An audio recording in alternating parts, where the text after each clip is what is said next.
xibaar yu wér te wóor ca tàng ba abonnez-vous pour ngeen di mën di jot suñuy vidéo.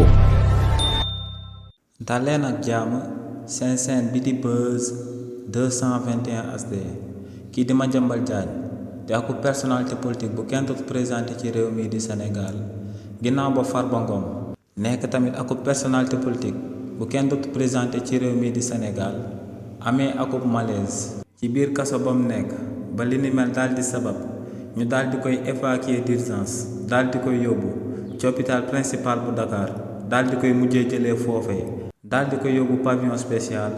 kii di Madiambal Diagne ne si li ni mel dañ cee war a daal di topp autorité yu bees yu daal di nekk ci bopp réew mi daal di leen di yóbbu CPI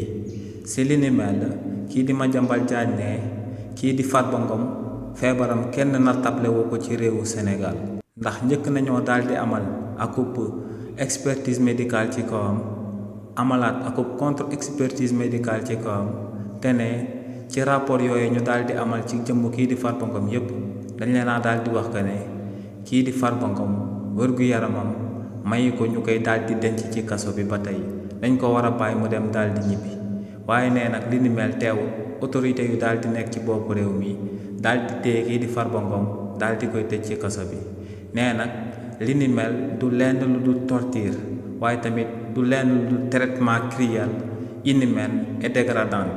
te ne li ni mel ku ko daal di amal da ngay violer traité des droits de l'homme donc ne état bu bees bi est-ce que duñ leen daal di jël daal di leen di yóbbu CPI fi nga xam ne moom la ñuy daal di àttee ñi nga xam ne dañuy daal di amal torture jëmale ko seen askan.